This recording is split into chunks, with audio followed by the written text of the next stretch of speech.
বিকেলবেলা চায়ের সাথে মুচমুচে কিছু খেতে ইচ্ছে করলে ঝটপট করে এই নাস্তাটি বানিয়ে নেওয়া যায়। কাঁচা আলু দিয়ে এই নাস্তাটি তৈরি করা খুবই সহজ। অল্প সময়ের মধ্যে এই নাস্তাটি তৈরি করে নেওয়া যায়। আজকে আপনাদেরকে খুব সহজভাবে তৈরি করে দেখাবো। আশা করছি আপনাদের কাছে ভালো লাগবে। তো নাস্তাটি তৈরি করার জন্য এখানে আমি নিয়েছি একদমই মিডিয়াম সাইজের 3টে আলু। আলুগুলোকে আমি ছিলে নিয়েছি। এরপর একটা গ্রেটারের সাহায্যে 3টে আলুকেই আমি খুব ভালো করে মিহি করে গ্রেট করে নেব। তবে গ্রেট করার সময় অবশ্যই গ্রেটারের ছোট পাশটা দিয়ে আলুগুলোকে গ্রেট করে নিতে হবে, তাহলে আলুগুলো একদমই মিহি হয়ে যাবে।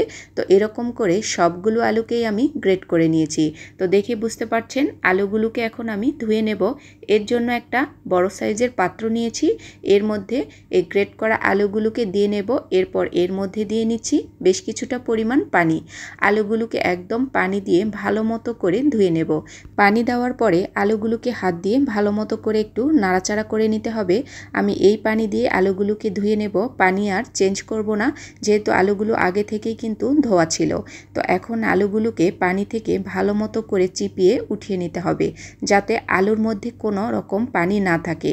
তো চেপে চেপে আলুগুলোকে একদম পানি ঝরিয়ে উঠিয়ে নিতে হবে। সবগুলো আলুকেই আমি পানি নিংড়িয়ে উঠিয়ে নিয়েছি। এখন আলুটাকে সাইড করে রেখে দেব। এদিকে আমি ময়দাটা মেখে নেব। তার জন্য আমি এখানে হাফ কাপ পরিমাণ ময়দা নিয়েছি। ময়দার মধ্যে দিয়ে নিচ্ছি 1 চিমটি পরিমাণ লবণ। এরপর দিয়ে নিচ্ছি 1 চা চামচ পরিমাণ চিনি। চিনিটা আপনারা চাইলে স্কিপও করতে পারেন, তবে চিনি দিলে এই নাস্তাটি অনেকক্ষণ পর্যন্ত মুচমুচে থাকে। এরপর দিয়ে নিয়েছি 2 টেবিল চামচ পরিমাণ রান্নার তেল। ভালো মতো করে সবগুলো উপকরণকে মাখিয়ে নেব।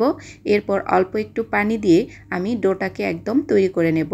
তো অল্প অল্প করে পানি দিয়ে শক্ত একটা ডো তৈরি করে নিতে হবে। তো প্রথমে আমি একবারে পানি দেব না, অল্প অল্প করে পানি দিয়ে এই ডোটাকে তৈরি করে নিতে হবে। তো ডোটা একদমই তৈরি হয়ে গেছে। তো হাত দিয়ে একটু মথে নিচ্ছি ভালো করে। তো এখন আমি ডোটাকে ভালো মতো করে মাখিয়ে 10 মিনিটের জন্য সাইড করে রেখে দেব। এই আলুর মধ্যে এখন দিয়ে নিচ্ছি 2 টেবিল চামচ পরিমাণ কাঁচামরিচ কুচি, দিয়ে নিচ্ছি স্বাদ মতো লবণ। এরপর দিয়ে নেব এর মধ্যে কিছু মশলা। আমি এখানে চাট মশলা আর গরম মশলার গুঁড়ো হাফ চা চামচ করে নিয়েছি। এরপর দিয়ে নিচ্ছি 3-4টি কাঁচামরিচ একদম মিহি কুচি করে নিয়েছি। এরপর দিয়ে নেব 1 টেবিল চামচ পরিমাণ বেসন। তো এরপর সবগুলো উপকরণ দেওয়া হয়ে গেছে। আলুটাকে হাত দিয়ে একটু চেপে চেপে মেখে নিতে হবে। তো আলুর মধ্যে যেহেতু কোনো পানি নেই, এখানে আর কোনো পানি ব্যবহার করা যাবে না। তো আমি একদম ভালো মতো করে মাখিয়ে নিয়েছি। আলুর পুর একদম রেডি হয়ে গেছে। এটাকে আমি সাইড করে রেখে দিচ্ছি। এদিকে 10 মিনিট বাদে ডোটাও একদমই সেট হয়ে গেছে। দেখুন কতটা সফট হয়ে গেছে। তো এটাকে আমি আরও কিছুক্ষণ একটু ভালো করে হাত দিয়ে মথে নিয়েছি। ডোটা একটা পিঁড়ির মধ্যে নিয়ে নিয়েছি। এরপর আমি ডোটা 2 ভাগ করে নিয়েছি। 2টো রুটি বেলে নেব। তো একটা রুটি বেলার জন্য আমি কিছুটা উপরে ময়দা ছড়িয়ে দিয়েছি। যতটা সম্ভব পাতলা করে এই রুটিটাকে বেলে নিতে হবে। তো আমি হালকা হাতে প্রেস করে রুটিটাকে একদম পাতলা করে বেলে নিয়েছি। রুটির মাঝখানে ছোট সাইজের একটা বাটি বসিয়ে নিয়েছি। এরপর যে আলুর পুরটা তৈরি করেছি এই পুরটাকে একদম ভালো করে বিছিয়ে নিতে হবে। আর পুরটাকে অবশ্যই পাতলা করে এবং চারিপাশে বসিয়ে নিতে হবে। দেখতে হবে যে যাতে রুটির কোনো অংশ ফাঁকা না থাকে। তো দেখে বুঝতে পারছেন যে কাজটা আমি কিভাবে করছি। এরকম হাত দিয়ে চারিপাশ থেকে এরকম চেপে চেপে রুটির গায়ে এই কাঁচা আলুটাকে লাগিয়ে নিতে হবে। তো একদমই সহজ। আমি খুব ভালো মতো করে আলুর পুরটাকে রুটির মধ্যে লাগিয়ে নিয়েছি। এরপর মাঝখান থেকে বাটিটাকে উঠিয়ে নেব। বাটিটাকে উঠিয়ে নেওয়ার পরে একটা ছুরির সাহায্যে আমি এটাকে 4 ভাগ করে প্রথমে কেটে নিয়েছি। এরপর আরও 1 ভাগ করে কেটে নেব। পুরো রুটিটাকেই আমি একদম কেটে নিয়েছি।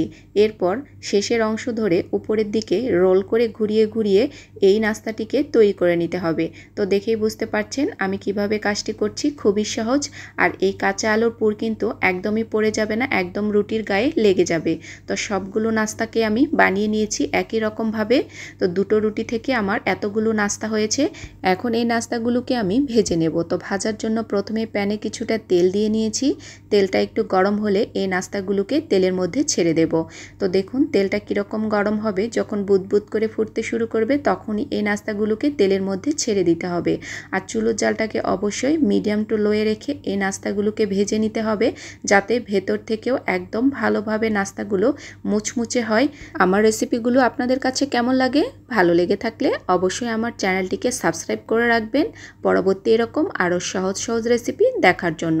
তো নাস্তাগুলো এদিকে ভাজা হয়ে গেছে, এখন এগুলোকে আমি তেল ঝরিয়ে উঠিয়ে নেব। তো দেখেই বুঝতে পারছেন নাস্তাগুলো কতটা লোভনীয় হয়েছে, আর এগুলো কিন্তু অনেকক্ষণ পর্যন্ত মুচমুচে থাকে।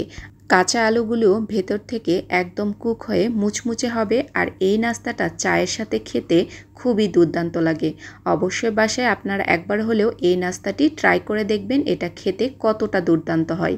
যদি নতুন এসে থাকেন অবশ্যই সাবস্ক্রাইব করে রাখবেন পরবর্তী এরকম সহজ সহজ রেসিপি দেখার জন্য।